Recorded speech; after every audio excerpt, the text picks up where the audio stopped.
So the second value I want to talk to you about is building on top of servant leadership is number 2, the value of self-discipline. John Maxwell will say that the hardest person to lead is myself. The hardest person that you'll ever lead is yourself. We must become bigger on the inside than we are on the outside. What people perceive of us is our reputation, but who we are in the inside is what will bring respect among our peers, but the people who we are leading. And self-discipline is a huge part of owning your own business and serving and helping other people to lead their own businesses as well. So I've got my notes here, and so I'll be referencing them. So if you see me looking down, that's the reason why. The first thing that I want to give you is kind of a visual. And so when I travel with John Maxwell, because I serve on his board and his Leadership Foundation board, and we travel around, and he is in the process of mentoring 3 different countries in leadership. And that is in every area, from government to schools to the prisons to the police department to the military. And the way that he's doing that is through leadership principles. And self-discipline is a huge part of the law and principles of leadership, because we can't lead someone else unless we first lead ourselves. And so the visual that John gives when we're somewhere is he puts his arm up like this, and the camera's kind of cutting it off, but he says, everything worth having is all uphill. Maybe you've heard him say that. Maybe you've heard other people say that. It's all uphill. And so we tend to think that we can cruise. We start to have a little bit of success. And so we feel like we can slow down a little bit. And the law of the big mo, or momentum, is that you have to keep the foot on the pedal, pressing, pushing in, leaning in, growing. And nobody makes you do that but you. And so if we get in our mindset, if we erase the idea that anything, once we start to do good at something and we pick up some momentum, we can chill out and relax a little bit. Gosh, especially in network marketing. Somewhere along the line, when we talk about financial freedom and freedom, fire your boss and become your own boss, that's actually harder, because a lot of us are inspired to not lose our job and not be fired when we go to work. But when we become our own boss, we tend to think of freedom, financial freedom, or freedom to be our own boss, freedom to choose our own schedule, that we actually don't have a schedule. That it means we get to retire and kind of coast off of yesterday's success. And that's not true. John says that anything worth having, it's all uphill. But the other side of that is you can't keep going uphill if you have, and he'll put his other arm down, downhill habits. Downhill habits are taking you in the opposite direction of where you want to go, and that is having success and significance by helping and serving other people. So we need to set ourselves up to succeed. We cannot succeed, and we will never get to a place where we coast. Can I just block that out of your minds right now? If you believe that, just put up a big because that is not how this or any other business goes. It is always working. It's always going uphill. Yes, momentum makes you start to feel like you're doing better than you are, just like lack of momentum makes you feel like you're worse than you are. But momentum does not have to do with what you're actually doing. It's just accumulation of doing it day after day after day after day. So uphill habits. You cannot have uphill goals and dreams with downhill habits. So in order to become bigger on the inside than on the outside, we need to get ourselves under control before we can lead anybody else. Because if we haven't gotten things under control in our own life, our schedule, the way that we spend our time, downtime, any downtime that we have, or lag time, that's going to start to show up as we are leading other people. And it's also going to be, you're going to start to feel like you're being disingenuous if you are leading people to do something that you yourself have not done. So in this business, there's going to be work. We have people who sign up, they're filled with passion and their purpose, they want to make a difference, and they start to get a no. So they might ask their sister or their brother or their best friend, or they're somebody who works in the cubicle next to them, or their old friend from college, and they'll ask them to join them and they'll say no. And so then all of a sudden, all of those areas why people signed up and wanted to participate and make a difference in this world by becoming a Beachbody coach and helping other people find fitness and how to incorporate that into a regular life, People say no, people will sign up, but then they aren't really ready, or they don't really care, they haven't caught the vision. Your passion maybe isn't somebody else's, maybe it's your upline coach or your downline coach. And so it really puts stress and pressure on you and your self-discipline. Are you going to keep going when you get no's, when people push back, or people fall off, or people stop answering you? Is that going to change why you signed up to begin with? So I'm going to keep coming back to it. Start with Why. Simon Sinek's book, Start with Why, is just one of my favorite books, because the root of everything that we do is rooted in why, rooted in what drives me, and is this connected to my passion and my gift zone and my calling in my life, really. So one thing about self-discipline is that it's about consistency, and consistency is an unsexy word. And it sounds boring, and it's not something that you can really post every day on social media, because consistency is like just a boring word. It means doing the hard work long after the feeling that when you first signed up passes, and you start to feel like, oh my gosh, this is a lot of work, or boy, people are saying no, or people aren't getting back to me, and I still want to make a difference. Consistency says you keep picking up the phone, you keep sending messages, you keep talking to people. Consistency does not prove itself quickly, and it is not rewarded immediately. So if you're seeing people and you're comparing yourself, can I just say right now, stop comparing yourself. Stop holding what you're doing up against somebody else, because it's a totally different story. You don't know all the aspects of why they signed up to coach, or how many people they know, and what led up to their life up until this point where then they became a coach and started to build. So it's not fair for you to compare. And also, you're not seeing all the things that are being done behind the scenes. So staying connected to your purpose is a big part of it. Consistently showing up and doing our rule of 5, the 5 things that you need to do every day in order to succeed. Anybody can be good once in a while.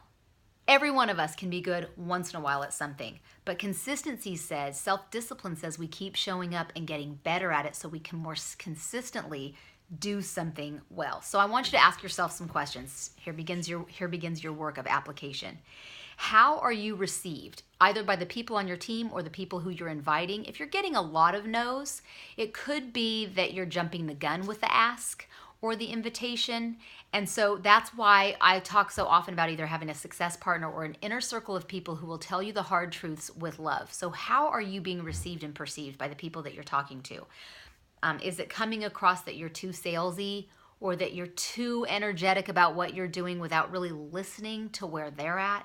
You know, when we're like, oh, you got to be in our group, it's so fun, we have this great thing. And the person is really struggling with self-doubt and maybe insecurity, and maybe they've had somebody make fun of them, or maybe they failed in the past and they're dealing with that. They're going to receive that energy. If you're not being perceptive to where they're coming from and the energy that they're putting out, they're going to feel your energy is too much. It's too excited. It's too disconnected from where they're at. So our goal is to really be perceived as caring about them and wanting to hear from them, asking lots of questions. So what are people hearing you say? And it's important, if you ask people, can I just ask, what was it? Did I just come on too strong? It takes a lot of courage to ask those questions, but we will only get better when we ask the people who said no to us, who we trust, to give us some feedback. That when we ask people in our inner circle or our success partner how we may be coming off, and brace ourselves to really hear what they have to say and be open, that's the way we get better. So then there's a matter of, once you hear that, course corrections and being realistic with yourself. That maybe if you haven't done any personal development and you start this business because you have all this passion in your heart to help people, that's awesome. But understand, if you haven't done very much personal development, that maybe there are some areas, most likely there are some areas that you're going to need to work on so that you are perceived by people as really caring about them, and that you are going to become this authentic person who's inviting, whether they say yes or no, you're inviting them to something that maybe is going to connect with what they have a need in. And so that takes course corrections and being realistic with yourself to understand, just because I signed up to do this doesn't mean it's going to happen fast. As a matter of fact, it doesn't happen fast. And I'm always discouraged on behalf of half of people who come in thinking it's going to happen fast for them, when they're just beginning on the journey of self-evaluation and self-understanding so that they can become a better servant leader. Okay. So what are your habits? Do you have habits that are working against you and what you want to accomplish in your life? Don't get hurt feelings by that. If I can encourage you in any way, it would be like, cut yourself some slack. We all have to grow. We all have to grow to become. We're never going to get to the place where we go, you know what? I'm exactly how I should be. I'm the best I will ever be. There's no improvement to be made. Every one of us have something to work on, several things to work on. Gosh, if you could see my notes around my house, notes to myself, encouragements to myself to get better in areas where I'm not so great. And I don't beat myself up and say, well, then I have no self-worth. My self-discipline tells me, no, I've just been undisciplined. I've had a lack of discipline, and so I want to work on that. I don't want you or me or anyone on our team, if we can help it, and this all boils down to self-discipline, to die or to leave this earth with unexpressed gifts and potential because we didn't take the time and the self-discipline to work on ourselves to get better, to apply what we learn. So there's 3 things that a self-disciplined person does according to John Maxwell. The first one is remove temptations. Do you waste a lot of time? Do you have too many TV shows that you try and keep track of? Or maybe you're a binge watcher. Maybe you just kill time whenever you've got free time. You don't like that quiet space. So you kill time just maybe scrolling through Facebook or through Instagram or Pinterest looking up things. Or maybe you're a shopper and you just scroll through. To me, I just like to look and see what's out there. And just scroll through, and then I realize, you know what? I am wasting time. I need to discipline myself and remove that temptation. So I learned from John a long time ago, he liked to keep a book, a personal development book in his glove compartment. Well, now we have on our iPhones, we have podcasts, and or our smartphones. You might not have an iPhone, but we've got, podcasts and books on tape that we can listen to while we're driving, or while we're waiting to pick up our kids, or when we're stuck in traffic, or when we're just sitting around the house, or when we're folding laundry, or my gosh, even when I work out, I've put on personal development. So finding those spaces where you're tempted to just waste time and instead add value to yourself and look for ways that you can get better. Stop wasting time. Remove the temptations. That could even be food. But removing temptations, things that you do in downtime or wasted space that can become productive times. Remove those temptations so you don't even have them. Number 2, get the mindset to pay now and play later. So many people are looking for the easiest path. It's just inherent to human nature. We're looking for the easy route. We don't want to be in pain, and we're looking for the easiest way out. But the truth is, if we take the easy way now, everything that we want in life in the long term won't come to us, because the time where we could have invested into going uphill after those dreams and hopes that we have for ourselves, but we're having downhill habits. Did it make the camera? There it goes. But if we're having downhill habits and we're wanting something different, we are actually we are actually wasting time, and we aren't choosing to pay now and play later. So I think that it's a big it's kind of a falsity that is passed on through network marketing, that there's just, you can work a couple hours a day and the rest you're just doing nothing. That's not true. In order to have and run a business, a lucrative business, a business where you are helping lots of people, and again, that depends on what it is that you want from your business, but in order to have that, it means you need to schedule times as your own boss, schedule times to complete your tasks. See, when you're in a job and you don't get your deadline in, you're at risk of being fired, and you have to answer to your coach or your client, to your boss or your client. In this business, it's you. And you don't really even answer to your sponsor, because it's your own business. Your sponsor might set things out for you to do, or leave a very clear path for you to follow to success. But if you don't do it, nobody's going to get you into trouble. So one of the things of pay now, play later mindset is schedule times to complete your tasks so you can set yourself up for small wins every day. I like to check things off. So I put the things I don't want to do the most at the top of my list, and then all the other things I have to do that day. And then I want to see as many checks, if not all of the checks, checked off by the end of that day. When I have a list, my day is so much more accomplished than on the days where I don't have a list. The third thing is get back on the wagon. We all fail. We all blow it. We all get no's. We all talk too much. We all jump the gun and invite too soon. We all make people freaked out that what we're inviting them to is some awkward thing. We have all done it. But remember what Simon Sinek says in Start with Why. Go back to why you signed up to do this.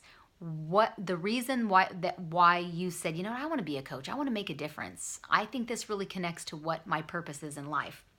When you start with why, Dan Cathy, the CEO of Chick-fil-A, says, marry the mission, date the method. So part of self-discipline is understanding that you're learning and growing, and you're going to try things that don't work, and you're going to try things that fail miserably, but you want to get back up on the wagon and try a different method. The mission is the same, to help and serve people, to serve and lead people to a better place of living, a higher place to all of their uphill goals and hopes and dreams. But the methods will be different for each person, and the methods will change from month to month sometimes. And so marry the mission, date the method, to me just rings true. Having done this now for 11 years, we've had to change our methods a lot, but the mission has never changed. So plan. Self-disciplined people plan, they schedule, and they follow through consistently. They do those same 3 things. That's not sexy. It's not anything that people are getting awards for consistency in planning. Way to go, you planned. Way to go, you scheduled your day. Way to go, you followed through on what you said. But the reality is that is actually what is going to help you build your business. Ask yourself, what is the biggest return on my investment? How am I spending my time? Then I want you to regularly ask yourself, what do I need to do more of? What do I need to do less of? What do I need to begin? And what do I need to lay down, even if it's just for now? What is no longer working?